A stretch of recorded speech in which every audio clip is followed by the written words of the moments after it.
When I think about Ohio's industrial base, I think of my dad, Lawrence Chapman. Chappie went off to work every day at a truck factory in Worcester, Ohio, carrying his black lunch pail. When I saw that lunch pail on the counter every night, I knew all was well with our world.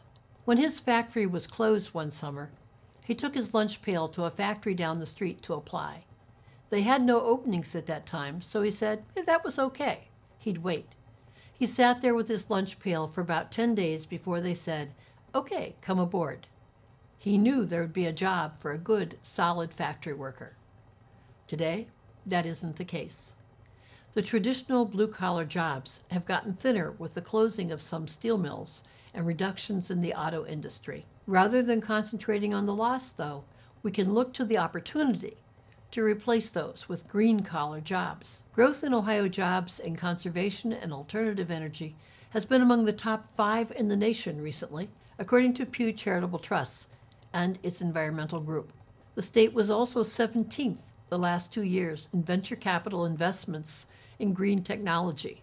That includes jobs in creating parts for wind turbines, solar panels, rechargeable batteries, geothermal heating and cooling, biomass, and kinetic energy from waves or other movement.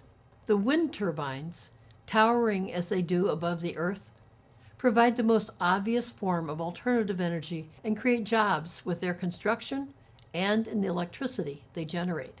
The state has passed legislation requiring electric companies to use some wind energy by 2025. When I visited wind energy proponents in D.C. recently, they were eager to get started on building the turbines.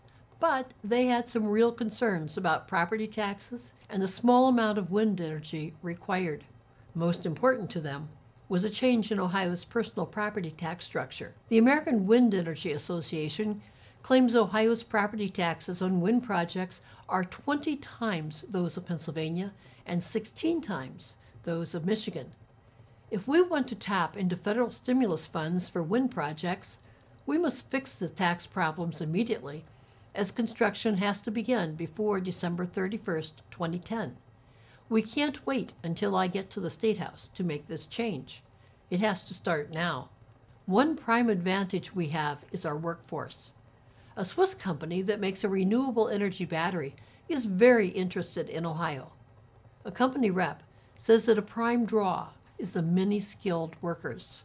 This area also has the space, the infrastructure, and the transportation.